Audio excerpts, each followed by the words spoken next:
দেশে ভোজ্য ও জ্বালানি তেলের কোনো সংকট নেই, বরং ভোজ্য তেলের পর্যাপ্ত মজুদ আছে বলে জানিয়েছেন বাণিজ্যমন্ত্রী খন্দকার আব্দুল মুক্তাদির। তাই ভোজ্য তেলের 1 পয়সাও দাম বাড়বে না বলে আশ্বস্ত করেছেন তিনি।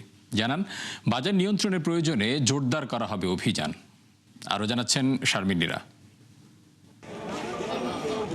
দেশে প্রতি মাসে গড়ে ভোজ্য তেলের চাহিদা প্রায় 2 লাখ টন। রমজানে এই চাহিদা কিছুটা বাড়লেও পর্যাপ্ত মজুদ আছে।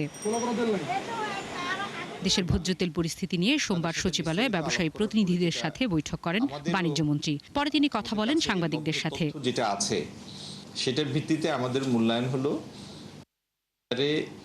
ভোজ্য তেলের পর্যাপ্ত সরবরাহ আছে। হয়তো কোনো জায়গায় পেনিক বাইয়ের কারণে, পেনিক পারচেজের কারণে আতঙ্কিত হয়ে অনেক সময় ভোক্তারা বেশি কেনার একটা প্রতিযোগিতায় নামেন। সেসব কারণে হয়তো কোনো জায়গায় মজুদটা তাৎক্ষণিকভাবে শেষ হয়ে গিয়েছিল।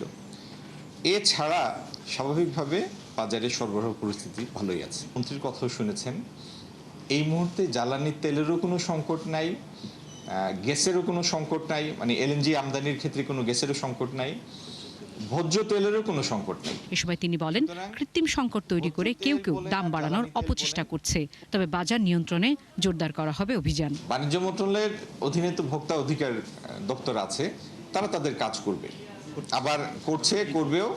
আর আমাদের জেলাগুলিতে জেলা প্রশাসন আছে, তারাও তাদের কাজ করবে। বাজার তদারকির জন্য তাদের যে অ্যাসাইন ডিউটি সেটা তারা পালন করবে। এমন পরিস্থিতিতে সরকার ভোজ্য তেলের দাম বাড়াবে না বলে আশ্বস্ত করেন খন্দকার আব্দুল মুক্তাদির। 1 ফুটও বাড়বে না, একটু বাড়বে না। শারমিন নীরা, 71, ঢাকা।